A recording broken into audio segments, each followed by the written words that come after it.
Misi Mas, mau nanya-nanya boleh? Yuk, yuk, silakan. Mas, gue mau nanya nih. Setiap gajian kok gue ngerasa duit di ATM gue kebuang sia-sia ya. Padahal kayaknya gue nggak ngeluarin biaya belanja, nggak kemana-mana. Vacation juga jarang. Waduh, ini balik lagi masalah Gen Z nih kayaknya nih. Kadang-kadang gue juga sih. Lo coba cek deh, di rekening lo berapa banyak platform yang lo subscription. Lo pakai Netflix nggak? Pakai, Disney Plus? pakai, Video? pakai, Spotify? pakai, iCloud?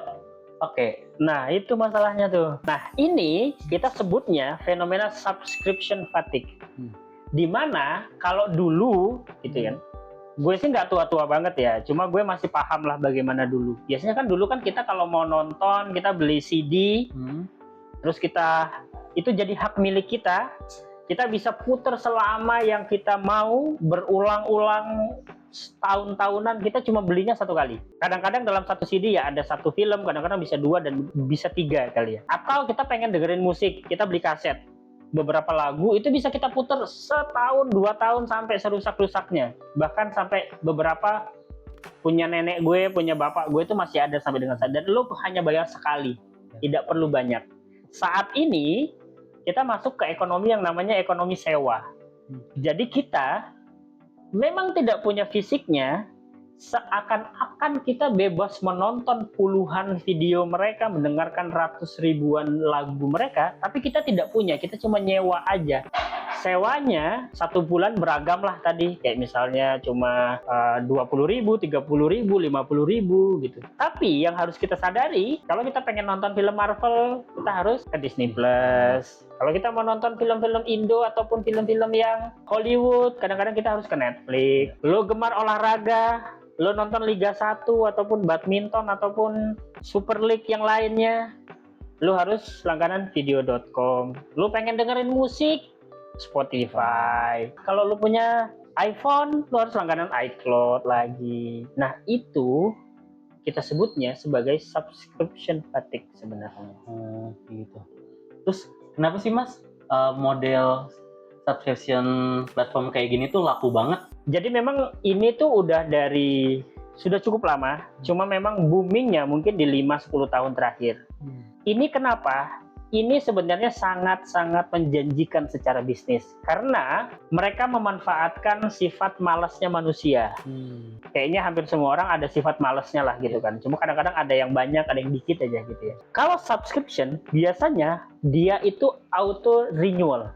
Wow. Kita tuh nggak sadar aja tiap bulan kena potong, tiap bulan kena potong, dan lo cuma ngeklik sekali, terus tiap bulan lo kena potong, kena potong, kena potong.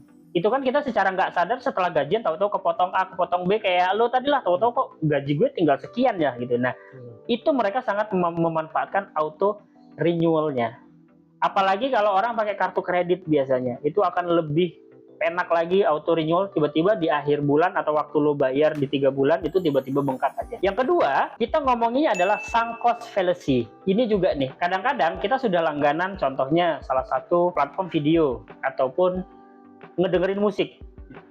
Kita merasa, wah kalau gue stop sayang nih, gue mau nonton yang lain nih. Sebenarnya lo coba evaluasi deh.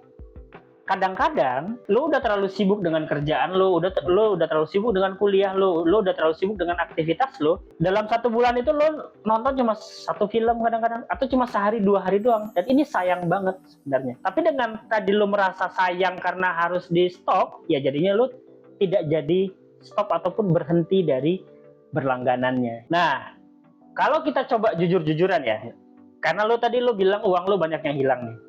Sekarang gue tanya, lo langganan Netflix 1 bulan berapa? Yang standar itu kalau nggak salah 120.000 Mas. 120.000. Spotify berapa? Spotify yang family 86.000. Oke. iCloud berapa?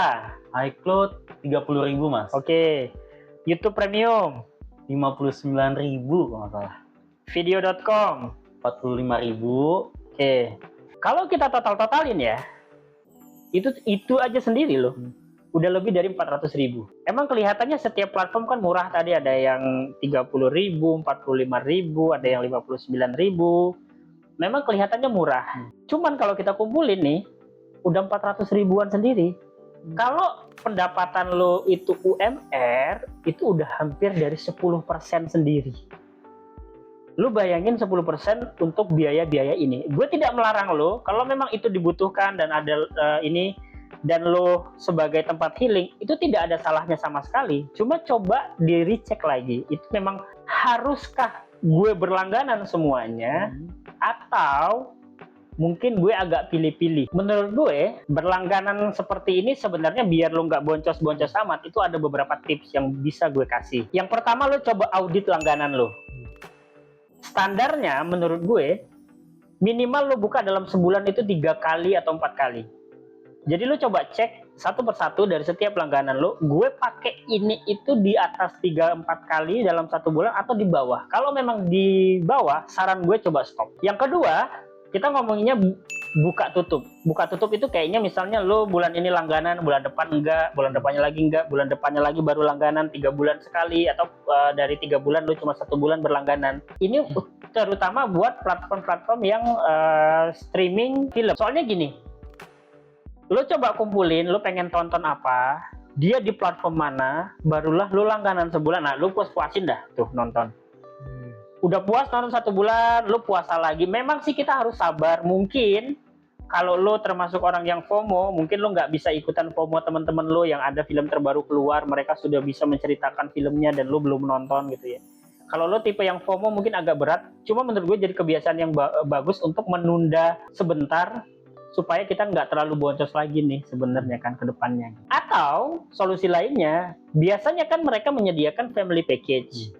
Family package biasanya kan lebih murah, tapi dengan pakainya beberapa orang. Nah, kalau memang yang belum benar-benar rutin, coba deh lo buat itu, lo evaluasi, terus kemudian lo cek, kayaknya yang ini lebih baik pakai family package ataupun bundle aja. Itu kayaknya akan lebih baik sebenarnya. Tips yang terakhir, kita coba evaluasi. Jangan-jangan kita berlangganan 2 platform yang mirip-mirip. Ini sering banget terjadi.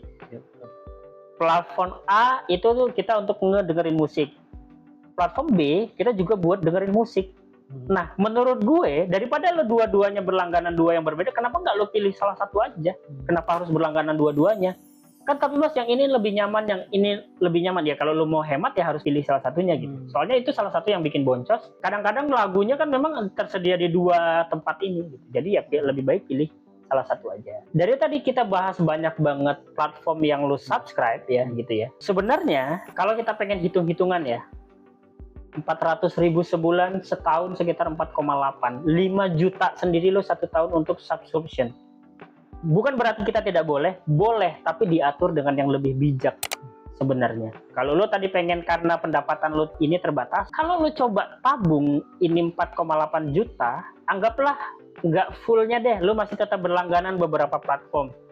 Lu bisa nabung 4 juta. 4 juta ini lu bisa alihkan dengan yang lebih bermanfaat. Lu bisa beli sesuatu yang lu pengenkan yang lain, atau lu bisa jalan-jalan keluar. Tiket 2 juta kayaknya lu bisa sampai Bangkok misalnya. Lu bisa membeli experience, nggak hanya subscription aja. Atau lu kalau memang lu udah memikirkan masa depan, lu bisa investasikan, justru bisa lebih menggulung lagi uang. Jadi memang lebih banyak bijak-bijak aja. Menurut gue, uang itu kan berharga. Kita mencari uang susah. Jadi yang harus menghargai dan harus mengerti tentang keuangan kita adalah kita sendiri.